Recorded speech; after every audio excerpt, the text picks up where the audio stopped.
Selamat siang, jumpa lagi dengan Denok Ayu Novel. Bagaimana kabar sobat semua? Sebelum kita mulai cerita ini, ayo kita subscribe, like, komen, share dan nyalakan loncengnya untuk mendapatkan notifikasi terbaru ketika Mimin mengupload video barunya. Menantu terbaik bab 111 klausul Tuan. Jangan pikirkan itu, aku membiarkanmu tidur sendiri. Suekin juga bereaksi terhadap apa yang dia katakan seolah-olah artinya tidak benar, dan dengan cepat menjelaskan. Tetapi tiba-tiba saya menemukan bahwa penjelasan ini memiliki kesalahpahaman yang lebih dalam. Awalnya dia tidur sendiri, tidak harus membiarkannya tidur sendiri, tetapi juga menemaninya tidur. Dia langsung memerah dan dia menundukkan kepalanya, tidak tahu harus berkata apa. Tidak perlu tidur. Aku tidak terlalu mengantuk. Lin Yu juga merasa malu. Tuan He, ini kartu nama saya, Anda menyimpannya, dan saya akan menyimpan promosi Anda di hati saya. Jika adik laki-laki itu tercampur di masa depan, saya tidak akan pernah melupakan Anda. Direktur Zhou melihat bahwa Lin Yu akan pergi, dan berlari menghampiri dan menyerahkan kartu nama itu.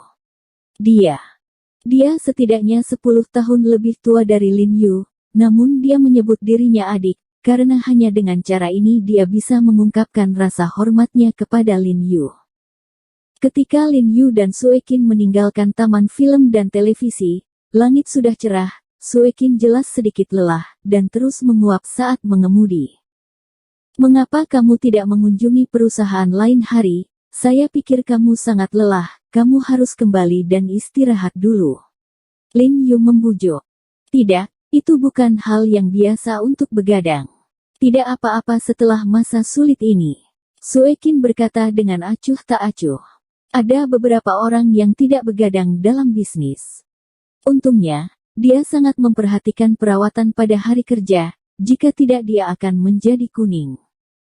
Kantor pusat Rongkin Meiyan terletak di lantai atas perusahaan asal Suekin, namun luas areanya setengahnya lebih kecil, dan tidak ada tempat untuk menaruh banyak barang.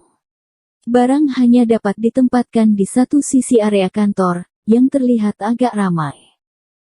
Saya menginvestasikan semua uang di pabrik, jadi perusahaannya sedikit lebih kecil, tapi sekarang sudah cukup. Ketika penjualan kami meningkat, saya berencana membeli gedung perkantoran untuk Rongkin Meiyan. Suekin tampak percaya diri. Kata, beli gedung perkantoran. Lin Yu sedikit terkejut. Anda tahu, dengan harga tanah Qinghai saat ini, bangunan apapun bisa menghabiskan biaya lebih dari 1 miliar yuan. Ya, tapi juga di lokasi utama dari distrik baru. Suekin mengangguk dengan tegas, tanpa bercanda. Dengan perkembangan tren kecantikan Rongkin saat ini, mungkin memang tidak butuh waktu lama untuk mencapainya. Memasuki kantor Suekin, Lin Yu menemukan bahwa memang ada tempat tidur di dalamnya, tempat tidur single yang sangat sederhana, tempat tidur terlipat rapi dan tidak ternoda. Kamu berbaring sebentar, aku bekerja lembur pada hari kerja, jadi aku akan melakukannya di sini. Suekin tersenyum, lalu membuatkan secangkir kopi untuknya dan Lin Yu sendirian, duduk di meja, dan mengabdikan dirinya untuk bekerja. Lin Yu merasa sedikit bersalah di dalam hatinya, sebuah perusahaan besar telah dibuang ke Suekin, dan dia benar-benar bertindak sebagai penjaga toko. Meskipun dia membuat formula, dia masih merasa ingin mendapatkan sesuatu secara gratis, jadi dia memutuskan kegiatan apa yang akan dilakukan perusahaan di masa depan, dan mencoba untuk berpartisipasi sebanyak mungkin. Melihat Suekin masih menguap, Lin Yu buru-buru berjalan di belakangnya, mengulurkan jari-jari rampingnya dan mencubit bahu Suekin. Tidak, aku tidak lelah.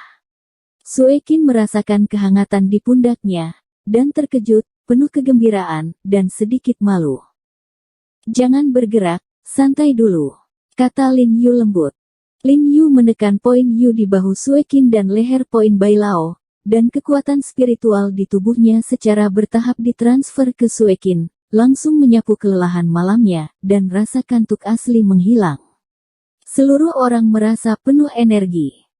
Jika Anda pergi untuk membuka toko pijat, bisnis pasti akan meledak. Sue Qin kagum pada keterampilan Lin Yu. Maka itu akan membuatku lelah. Lin Yu tersenyum. Pada saat ini, hampir waktunya untuk bekerja, dan jumlah orang di perusahaan secara bertahap meningkat. Bum bum bum. Suara sekretaris wanita Sue Qin terdengar di luar pintu. Tuan Sue, apakah Anda di sana? Begitu suara itu jatuh, sekretaris wanita itu mendorong pintu dan masuk. Melihat tangan Lin Yu menggosok bahu dan tulang selangkah Sue Qin, dia tidak bisa membantu tetapi tertegun, lalu segera tersipu dan mundur, dan membanting pintu. Ding ding, kembalilah. Sue Qin buru-buru memanggilnya. Tuan Sue, maaf, saya tidak tahu apakah ada seorang pria. Ding ding membuka pintu dan berkata dengan rasa malu, bertanya-tanya bahwa bosnya tidak paling membenci laki-laki. Mengapa dia membiarkan seseorang masuk ke kantornya hari ini dan membiarkannya menyentuhnya? Dia melirik ke tempat tidur di sebelahnya, dan melihat mantel Lin Yu di atasnya, dan dia merasa sedikit menghela nafas. Mungkin tadi malam. Ding ding, jangan salah paham, dokter. He sedang membantuku memijat. Sue Qin melihat ekspresi wajah gadis kecil itu dan menebak apa yang dia pikirkan, dan wajahnya memerah. Tuan Sue, Anda bosnya, Anda tidak perlu menjelaskannya kepada saya, kata Ding Ding buru-buru. Sue Qin sedikit malu dengan apa yang dia katakan, ya, dia adalah sekretaris kecil, dia menjelaskan sesuatu kepadanya, disalahpahami dan disalahpahami, bagaimanapun, dia tidak menderita skandal dengan pria seperti Lin Yu. Tuan Sue, ini adalah subsidi pemerintah yang diajukan perusahaan kami. Dan itu telah disetujui. Ding Ding dengan cepat menyerahkan dokumen di pelukannya kepada Sue Qin. Sue Qin melihat dan berkata sambil tersenyum, ini baik-baik saja, meskipun uangnya tidak terlalu banyak, tetapi ini menunjukkan bahwa pemerintah telah memperhatikan kami, dan banyak hal akan lebih mudah di masa depan. Ayo, Tuan He, lihat, lihat. Sue Qin berkedip pada Lin Yu sambil bercanda, dan menyerahkan file di tangannya. Ding Ding terkejut saat menonton. Dia telah bersama Sue Qin begitu lama, tetapi dia belum pernah melihat Sue Qin begitu pintar dan terlihat seperti wanita kecil pada hari kerja. Sue Qin selalu memiliki wajah yang lurus dan teliti. Terima kasih atas kerja kerasmu. Lin Yu berkata dengan sedikit malu. Dia benar-benar tidak memahami aspek bisnis. Dia tidak menyangka ada begitu banyak cara di dalamnya. Ngomong-ngomong, Tuan Sue, pemerintah kota menelepon. Sekretaris Xie Changfeng Xie sangat mementingkan proyek kita. Dia berkata bahwa dia akan datang dan berkunjung sebentar lagi. Saya pikir Anda tidak memiliki jadwal perjalanan hari ini, jadi saya akan membantu Anda mengatur waktu pada pukul 10. Zong, apakah menurutmu itu pantas? Ding Ding melanjutkan. Sekretaris Xie akan datang, hebat. Wajah Sue Qin sangat bersemangat. Sosok besar seperti sekretaris Xie bukanlah perusahaan yang akan datang. Karena dia dapat mengambil inisiatif untuk datang dan berkunjung, itu berarti sekretaris Xie optimis dengan proyek mereka, bahkan mungkin membayar dapat memenangkan beberapa dukungan kebijakan perpajakan khusus.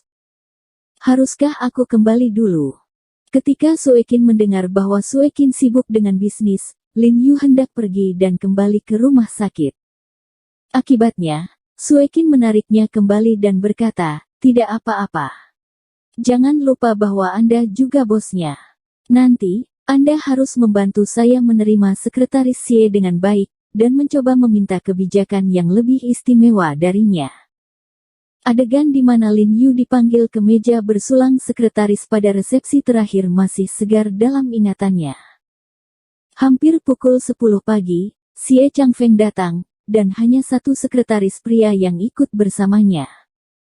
Ya, Jiarong ada di sini. Xie Changfeng terkejut saat melihat Lin Yu. Keduanya tidak bertemu selama beberapa hari. Sekretaris Xie, dia bos di sini, tidak bisakah dia berada di sini? Dia menemukan formula kosmetik kita. Sue Qin berkata sambil tersenyum. Ya, generasi muda itu menakutkan. Xie Changfeng mengangguk pada Lin Yu, penuh persetujuan. Sue Qin mengundang Xie Changfeng ke kantor untuk membuat teh. Tepat setelah beberapa orang mengobrol, ada ketukan di pintu di luar. Ding Ding tiba-tiba masuk dengan cemas, mengetuk pintu dan berkata, "Tuan Sue, seseorang yang mengaku sebagai manajer penjualan to serba Kuan Sheng keluar dan ingin mewakili kosmetik kami. Kalau begitu kamu bisa mengatur agar manajer Sun berbicara dengannya." Sue Qin menatap Ding Ding, bertanya-tanya mengapa dia mau repot-repot dengan masalah sepele seperti itu. "Aku ingin tahu apakah sekretarisnya ada di sana. Tapi persyaratan mereka cukup istimewa," kata Ding Ding malu-malu. "Ini spesial, apa maksudmu?" Sue Qin mengerutkan kening dan berkata, "Lebih baik kamu datang dan bicara dengannya." "Baiklah, kalau begitu kamu mengundangnya ke ruang konferensi." Sue Qin segera bangun dan meminta maaf kepada Xie Changfeng, "Sekretaris, maaf, kamu duduk sebentar, dan saya akan berbicara tentang klien." "Tidak apa-apa, kalian sibuk dulu." Xie Changfeng tersenyum. Setelah Sue Qin bangun, Lin Yu buru-buru mengikuti dia, tidak melihat bagaimana berbicara tentang pelanggan hari ini hanya sebuah kesempatan. Ruang pertemuan berada di sebelah kantor, dipisahkan oleh pecahan kaca. Sue Qin melihat seorang pria berusia 30-an duduk di dalam, mengenakan setelan bermerek dan jam tangan yang berharga. "Tuan Sue, halo, saya manajer penjualan to serba Kuan Sheng, dan nama saya Bai Zhongwei." Pria itu berdiri dan berjabat tangan dengan Sue Qin, merasakan sensasi licin dari tangan Sue Qin, dan jantungnya bergetar. "Halo, Presiden Bai, kudengar Anda memiliki persyaratan khusus untuk mendapatkan keuntungan." Sue Qin bertanya, mengerutkan kening. "Ya, bagi hasil yang Anda berikan kepada kami terlalu rendah. Saya ingin mengubahnya menjadi 37 sen. Bai Zhongwei bersandar di kursi dan berkata dengan santai, "Tuan Bai, 91 bagian yang kami tetapkan bukan hanya untuk Anda. Kami memperlakukan semua agen secara setara. Saya tahu Kuan Sheng Anda adalah merek besar. Kami bisa mendapat untung yang lumayan. Tapi jika Anda ingin 30%, itu terlalu banyak." Sue Qin berpikir sendiri bahwa nafsu makan orang ini sangat besar. "Tuan Sue, Anda salah paham. 3 atau 7 poin yang saya katakan bukanlah 3 dari kami, tetapi Anda bertiga dan kami 7. Bai Zhongwei menunjukkan senyum jahat di wajahnya, dan mengetuk meja dengan tangannya. Ekspresi Sue Qin berubah. Tepat ketika dia akan berbicara, Lin Yu di samping berbicara lebih dulu, "Manajer Bai, apakah kamu baik-baik saja dengan otakmu?" Lin Yu telah memperhatikan sejak awal bahwa dia tidak ada di sini untuk membicarakan kerja sama dengan tulus. "Siapa yang kamu bicarakan?" Ekspresi Bai Zhongwei berubah, dan dia cemas, dan menunjuk ke Lin Yu dan berkata kepada Sue Qin, "Tuan Sue, apa yang kalian katakan, apa kau tidak peduli?" "Maaf, Tuan Bai, saya tidak bisa mengendalikannya.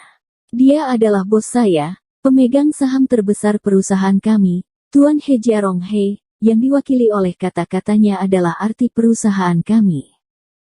Sue Qin menatapnya dengan tatapan kosong dan berkata dengan dingin, "Oke, ya." Bai Zhongwei mengangguk dan mencibir dengan sangat tidak nyaman, mengetuk meja dengan tangannya, dan berkata dengan kejam, "Sudah kubilang, syarat kerja sama hari ini, kamu harus menyetujuinya, dan kamu harus menyetujuinya jika kamu tidak setuju."